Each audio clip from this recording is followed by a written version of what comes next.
तव हे थोडी पुढे येते नकल्प कोडी संख्या परवडी असंख्य.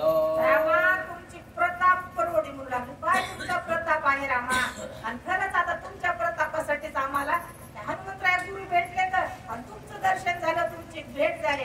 हे तर थोडे अल्प आहेत म्हणू लागले. अजून असंख्य वानर माझे येत आहेत. अर्बुद निर्भुल हे अकल्प शक महाशंका होणे अधिक सैन्य मिळाले असंख्य करिता शंख नव्हे संख्या. अर्बुद निर्भुल शंका अशा तऱ्हेने म्हणू लागले. शंख म्हणजे किती साऱ्या शंख होत आहे. आपल्याला उजळणीच येत नाही शंका करायला. तर म्हणले संख्याच करता येत नाही, त्याला असंख्य वानर म्हणतात. समुद्राचे टोडे खडे इतके सैन्य मिळेल पुढे रावण काय ते बापुडे आणि नरोकडे बांधोडी. समुद्राचे खडे, समुद्रात किती खडे आहेत त्याचं मोजमाप करता येते का. आळंदीत किती वारकरी आले त्याचं मोजमाप करता येते का आषाढी कार्तिकीला. नाही. तसंच समुद्रात खडे आहेत त्याचं बी मोजमाप करता येत नाही. आणि वानराचं सुद्धा मोजमाप करता येत नाही. अनेक असंख्य येणार आहेत. आयचे बोलोनिया पाय सुग्रीवया फळ देव आहे शिवोनी श्रीरामाचे पाय करेद काय ते ऐका. आता मग एवढा आनंद झाला सुग्रीव राजाला. भाव वापरू लागले म्हणजे हा बुट टाकल्यासारखंच. बघा माझे एवढे मंत्री आहेत, माझे एवढं सैन्य आहे असं वाटू लागलं. रावण तर काय बाप पुढे ना. अशा तऱ्हेने सुग्रीव राजा रामा पुढे बोलू लागले. राक्षसार वंदरे करीन लंकेची पै होळे त्रिकूट उपटोली कमळे जनक बारे अन्ना. आता रणाच्या ठिकाणी म्हणू लागला सुग्रीव राजा. रणात आता एकदा तिकडे लंकेला गेला. लंकेला गेल्या सगळ्या राक्षसाची रवंदळी करीन. रवंदळी करीन म्हणजे तुडवीन मारीन आपल्या शिंद्याची सोडवणूक करीन ना. अशा तऱ्हेने म्हणू लागले. रावण तर बापुड आहे, ते त्रिकूट सुद्धा त्याचं सुद्धा हे असं करीन. अशा तऱ्हेने सुग्रीव बोलू लागला. दोन्या अलंकाराता सोये आणून आशिता सुखी करीन शिवनाता आयसे गरजता आल्हादे.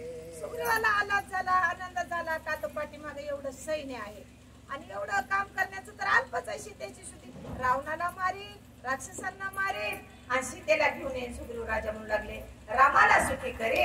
ऐकोणी सुग्रीवाची मात संतोषोनी श्रीरघुनाथ सुग्रीवास कडिये घेत सोयनाथ स्वानंदे. हे सुग्रीवाचं बोलणं ऐकलं, भक्ताचं बोलणं ऐकलं, देवाला आनंद झाला.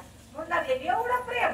मग आता तेवढं प्रेम म्हणल्यास सुग्रीव राजाला उचलून घेतलं कडेवर आणि देव नाचू लागले रामचंद्र प्रभू. दैसी आणोनी निगरी सीता तैसे सुख झाले श्रीरघुनाथा उचलून आणि भक्ता होईना तटा श्रीराम. जसं काय सीतेलाच आणून दिलं रामाला वाटू लागलं एवढा आनंद. सुख झालं, आनंदित झाले राम. सुग्रीवानं फक्त आश्वासन दिलं की मी असं करीन तसं करीन, माझं एवढं सैन्य आहे. मग रामाला सुखी झालं, सुख झालं आणि सुग्रीवाला घेऊन नाचू लागले. वानरी केला बुबुकार ऋषी करती जय जयकार सुमने वर्षची सुरवर सुख निर्भर श्रीराम. वानर बुबुकार करू लागले राम नामाचा. ऋषी मुनी सगळ्यांना सुख झालं, आनंद झाला आणि आनंदाच्या घरामध्ये नाम सम्राट करू लागले. सुग्रीवराने उचलिता सुखे विसरला देव भक्ता मी तू पण नाठवे रघुनाथा प्रे भक्त प्रेमता दिजे. काय भक्त प्रेम देवाचा आहे दिजे म्हणजे दुसरा तुझा भाव नाही. सुग्रीवाला उचलून घेतलं कडेवर. देव नाचू लागले आनंदामध्ये आणि मग त्यांना वाटायला गेलं मी देव या भक्ताला मी कसं उचलून घ्यावं. आणि भक्ताला वाटायला गेलं देव आहे, देवाच्या काकत आपण खांद्यावर कसं बसावं. अशा तऱ्हेनं म्हणजे आनंद झालेला आहे. एका जनार्दना शरण देव भक्ता एक पूर्ण कुंचला बोल कुंच तुटले मौन सुखी गगन श्रीराम. एका जनार्दना शरण म्हणजे नाथ महाराज आपल्या गुरुला शरण जाऊन म्हणतात. किती प्रेम अनिवार्य झालं होतं. बोल फुटला म्हणजे बोलता नाही गेलं, पुढं बोलायचं बंद झालं, शब्द मौन पडलं आणि रामाला एवढा आनंद झाला. सुग्रीवाला घेऊन नाचू लागले. अशा तऱ्हेने आद्यामध्ये कथा झालेली आहे. सुख द्यावया सर्वासी श्रीरामाला वनवासासी तेने सुखी केले सुग्रीवासी निज समरसी निजांगे.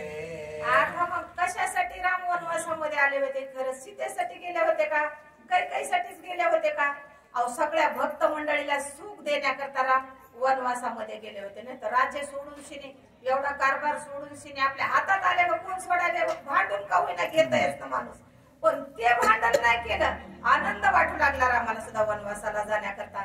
सगळ्यांनी पुढे सुख द्यायचं होतं आणि त्याच प्रकारचं सुग्रीव राजाला सुद्धा सुखी केलेलं आहे. आणि हे अध्याय संपलेला आहे.